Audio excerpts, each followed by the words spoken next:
안녕하십니까. 장국합니다.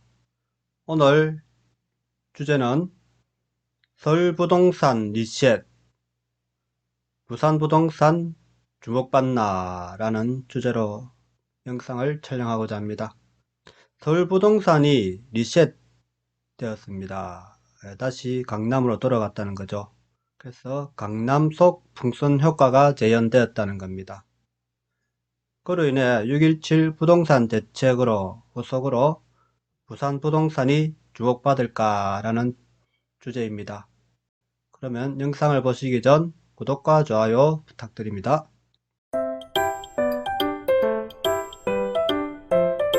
대치동 대신 도곡동, 강남 속 풍선 효과 커졌다라는 기사가 있습니다.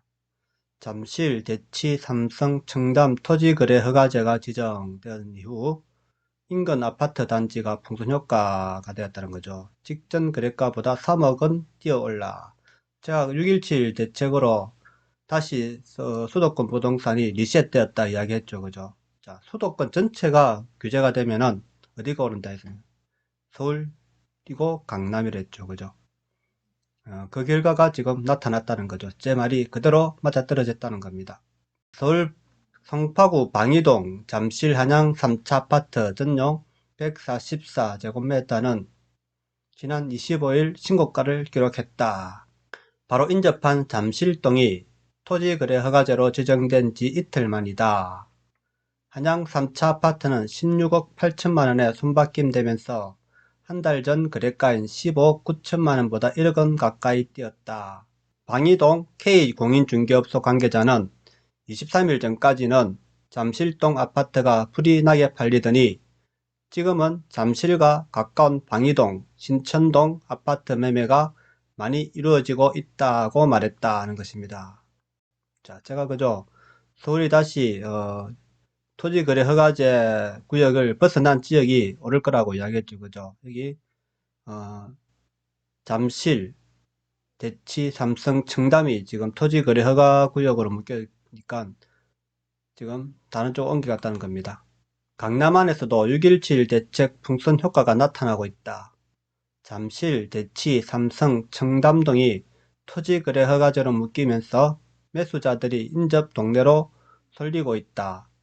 잠실동 대신 방이 신천동 아파트값이 오르고 대치동 맞은편 도곡동에 매수세가 몰리는 상황이다.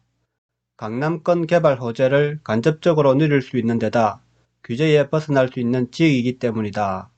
전문가들은 앞으로 해당 지역의 매수세가 계속될 것으로 보고 있다라는 것입니다. 파크리오 하루 만에 이익 2건 거래, 직전 거래가보다 3억 원이 올랐다는, 직전 거래가보다 3억 원, 그죠?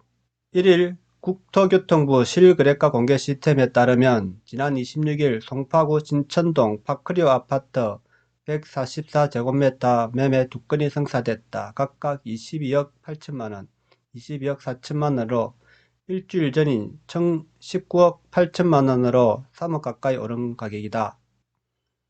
파크리오가 때 아닌 호재를 맞이한 이유는 잠실동이 토지거래 허가제로 지정된 데 따른 반사효과 때문이다.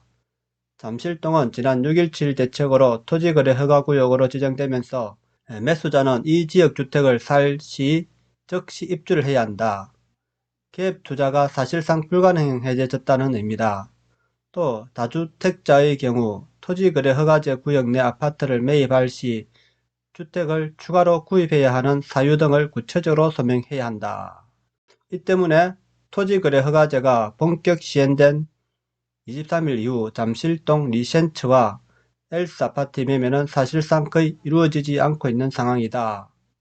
반면 파크리오 아파트는 잠실동과 인접해 잠실, 마이스 시개발사업, 영동대로 복합개발사업 등의 수혜를 간접적으로 누릴 수 있을 뿐만 아니라 토지거래 허가제도 벗겨나가 있어 갭투자가 가능하다는 것입니다.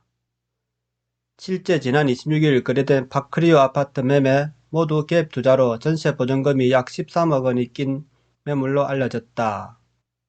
인근 공인중개소 관계자는 파크리오 아파트가 호가는 계속 올라가는 상황이라며 리센츠, 엘츠에 비해서 주목도가 떨어졌는데 대책 이후 더 주목받는 분위기라고 말했습니다. 대치 삼성 대신 도곡 압구정 풍선 효과가 계속된다는 것입니다. 송파구뿐 아니라 강남구 상황도 비슷하다. 대치 삼성동의 수요가 도곡 압구정 등으로 쏠리고 있다는 것입니다. 지난 26일 도곡 레슬도 신고가를 기록했다. 31억 원으로 3주 전 최고가인 27억 9천만 원보다 3억 원 뛴 가격이다. 현재 해당 매물의 호가는 30억 원대로 뛰었다. 인근 중개업소에 따르면 해당 매물도 전세 보증금이 끼어 있어 갭 투자가 가능한 아파트였다. 전세금은 12억 14억 원으로 형성돼 있다. 압구정동 신현대 아파트도 24일, 25일 연달아 거래가 성사됐다. 모두 직전 거래가보다 3천만 원에서 1억 원 높은 가격의 매매가 이루어졌다는 것입니다. 전문가들은 앞으로도 토지거래 허가구역을 제외한 나머지 강남구의 아파트 값 상승을 전망했다는 것입니다. 자, 제가 그저 서울 수도권 전역이 규제되었기 때문에 이제는 다시 서울이고 삼성, 강남 토지 허가구역 외 지역이 오른다고 제가 6.17 대책 이후 역량을 대해서 전망한 방송이 있죠. 그죠? 그때 보면은 그 말대로 지금 누구도 이런 예측을 하지 않았습니다. 전부 다 뭐 지역으로 간다. 김포는 무조건 이제 오른 거 맞고 강남으로 다시 리셋된다는 이야기는 아무도 하지 않았습니다. 그때 제가 제일 먼저 그 방송을 했죠. 그죠? 그러니까 제 말대로 지금 시장이 움직였다는 것입니다. 자, 그러면은 지방 부동산 어떻게 될까? 특히 부산 부동산을 한번 보겠습니다.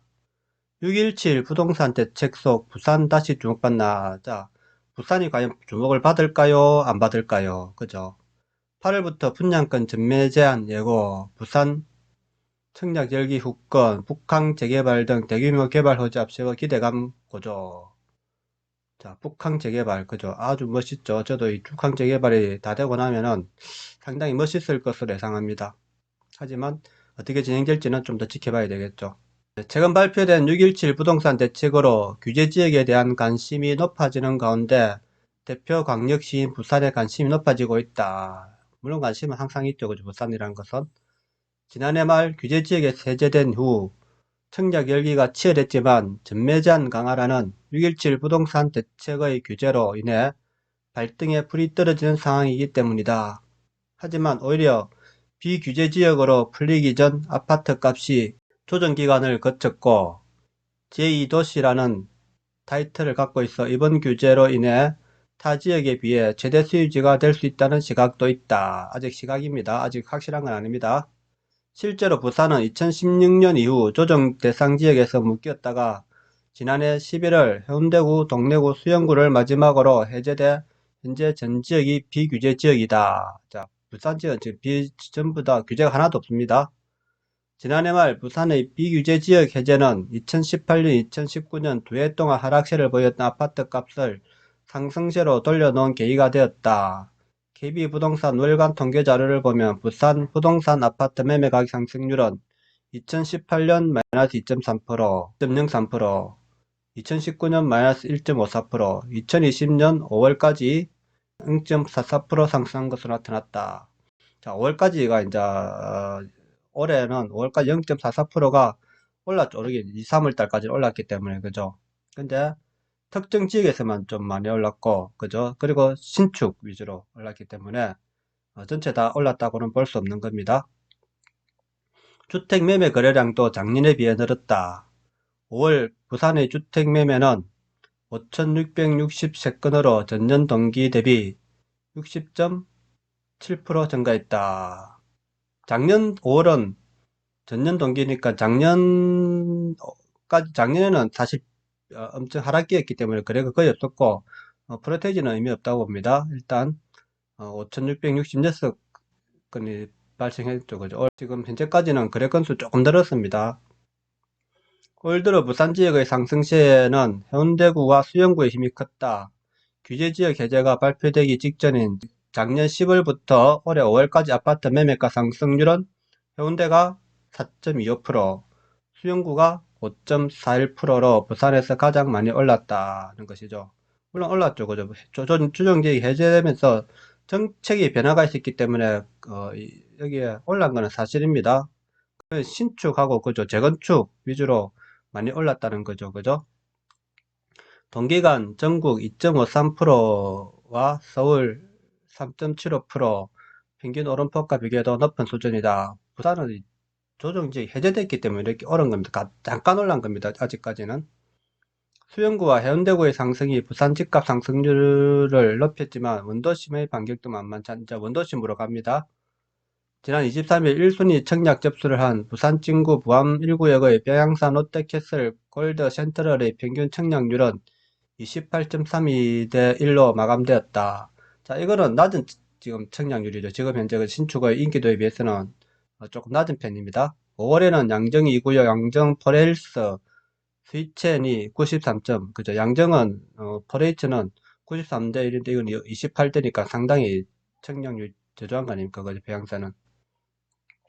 이보다 앞서 지난해 7월에는 가야 롯데캐슬 골드 하나가 60.82대 1로 순위 마감하는 등 청약 마감을 이어가고 있다. 청약은 다 되죠, 지금 부산은. 그죠? 그게 좀 차이가 있다면 부산 지역은 그죠? 신규 아파트는 상당히 인기가 있습니다, 지금. 부산 지역에 대한 기대는 대단히 개발 사업이 뒷받침한다고 볼 수 있다. 대규모 개발로 지역 전체가 변화되어 이전과는 다른 입지의 가치를 내다볼 수 있기 때문이다. 자, 부산에는 이때까지 재개발이 많이 안 됐죠, 그죠? 대규모. 그래서 이제 우거지가 대단히로 지금 개발되고 있습니다. 이 정책이 영향은 부산 1가구 1주택 정책에 의해서 지금 부산의 신축도 지금 영향을 보고 있다고 보여집니다. 서울에도 이렇게 재개발이 많이 되면은 서울도 부산처럼 그렇게 많이 상승을 안 될 건데 서울은 그저 뉴타운 정책이 자초됐잖아요. 그죠? 이명박 정부에서 추진했던 뉴타운 정책이 박원순 지장이 들어서면서 완전히 이제 해체가 되어버렸기 때문에 서울은 지금 이렇게 재개발 대단히 개발 사업이 지금 많이 안 되고 있죠. 그래서 서울은 공급이 부족하고 부산은 지금 공급이 많다는 겁니다. 대표적인 부산 북항 재개발에는 대형 개발 재료가 있다. 그렇죠. 허재가 있죠. 항상 부산은 허재가 지금 대북항이라는 허재가 있고 항만 물류 기능이 급감한 북항을 글로벌 신해양 산업 중심지로 거듭나기 위한 통합 개발을 위한 사업이 진행 중이다. 근데 이것도 그죠.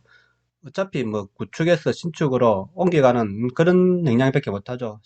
여기서 부산 전체에서 플러스 알파가 돼야 되는데 부산에 이제 낙후된 지역이 북항으로 옮겨가는 이점밖에 안 되죠. 제로섬 게임. 부산은 재개발이 이 개발 호재가 제로섬 게임에 불과한 겁니다. 이게 플러스 상승 효과가 있는 게 아니고. 그래서 해양 관광과 비즈니스 공간으로 재탄생시키는 목적으로 개발 이후 원도심의 위상이 달라질 것으로 보고 있다. 제가 이때까지 한 내용을 그대로 그저 옮겨놓은 것 같습니다. 북항은 업무는 물론 문화, 여가, 쇼핑 센터, 마리나, 진수 공간이 들어서는 대규모 개발로 1단계 사업이 기반 시설 준공을 앞두고 있다.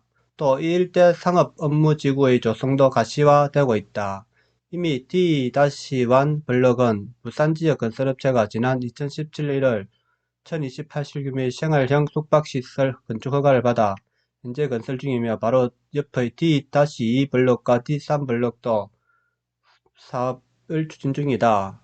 이 중 D3 블록은 지상 59층 규모의 생활형 숙박시설 1221실이 계획되어 들어설 예정이다. 잠깐 홍보성인데 그만큼 이제 북항이 개발되고 있다는 것이죠. 북항 2단계 사업은 부산시 부산항만공사, 한국토지주택공사, 부산도시공사, 한국철도공사로 구성된 부산 컨소시엄이 주도한다. 부산시 수건사업인 원도심 대개조와 연계해 추진할 예정이며 해양수산부에 제출한 사업계획서에는 북항 재개발구역과 원도심을 연계는 물론 2030년 부산 월드 엑스포 개최를 고려한 제항사항도 담겼다. 2030년 그죠? 부산 월드 엑스포 개최가 되면은 아무리 호재가 되겠죠. 그죠? 이 밖에 원도심 개발 계획 중 범천동 철도 차량 정비단 이전 사업이 있다. 이달 한국개발연구원의 공공기관 예비 타당성 조사를 통과했다. 철도 차량 정비단은 원도심 중심부에 위치해 주변 지역과 단절시키는 부작용을 낳았던 만큼 추후 개발하면 입지의 가치가 올라갈 것으로 기대된다. 전포동은 옛날에 부속 상가가 더 있어 서면에서 부속 상가가 차지하고 있어갖고 자동차. 그래서 전포동 발전이 늦었고, 이쪽으로 이제 밑에 쪽으로는 철도 차량 정비단이 있어갖고 범천도 이런 쪽이 발전이 늦었죠, 그죠? 이제 이거 철도되면 서면은 이제 아래 위로 이제 다시 이제 확장이 되겠죠, 그죠? 이처럼 대규모 개발 계획이 부산 중심부에 발표되자 부산 주택시장을 이끌어가는 해운대구 수영구에 이어 원도심도 주거 환경 개선은 물론 제2의 중흥을 맞이할 것인지 기추가 주목되고 있다. 이거 제 내용하고 똑같죠, 그죠? 제가 이때까지 이야기해온 내용이. 관심이 높아지는 만큼 부산은 올해 알짜 분양 물량들이 분양을 서두르고 있다. 6.17 대책에서 규제를 비껴간 지역인 만큼 수요자들의 관심이 더 집중되고 있기 때문이다. 삼성물산과 대림산업, HDC 현대산업개발이 선보이는 거제 2구역 재개발 사업으로 총 4,470가구의 레이카운티를 분양할 예정이다. 또 대연비치 재건축과 대연 4구역 재개발 구역에서도 분양 일정을 조율 중이다. 그만큼 우리 공급이 많다는 겁니다. 그죠? 공급이 많이 아직 되고 있습니다. 과연 그죠? 부산으로 다시 주목 내려올까 상승할까 그죠? 이 주목을 받아왔고 근데 오를 지역은 오를 만큼 많이 올랐기 때문에 지금 부산은 그렇게 지금 투자할 데가 많이 없습니다. 그래서 이 북항 재개발이라는 게 아직 투자할 데가 없지 않습니까? 북항 재개발은 배후 지역을 우리가 투자하기는 좀 그렇고 이 안에 무슨 도제가 있어야 된다 생각합니다. 지금 이 안에 지금 뭔가 이제 표면이 드러나야지 어느 정도 어, 투자 가능성이 있을 것 같고 서면 또 아직까지는 이제 더 드러난 게 없기 때문에 조금 더 진행 있어 봐야 되겠고 그죠. 부산은 조금 더 기다려 봐야 될 것 같습니다. 그래서 조금 더 시간이 지난 후에 북항하고 부산 서면의 호재성이 밝혀지지 않을까 싶습니다. 그 전까지는 아직까지는 아무런 큰 영향을 미치지 않을 것으로 보입니다. 제가 그저 이때까지 방송해왔던 내용들을 이 기사로서 그대로 지금 나타나고 있지 않습니까? 그죠? 서울부동산, 부산부동산. 제 말대로 진행되고 있다는 것이죠. 그죠? 예. 오늘은 이렇게, 과연 부산부동산이 그저, 주가를 있을까 하는 이제 의문만 던지고 지금은 방송을 마치겠습니다. 자, 오늘 방송은 여기까지 하겠습니다. 내용이 좋았다면 구독과 좋아요 부탁드립니다. 감사합니다.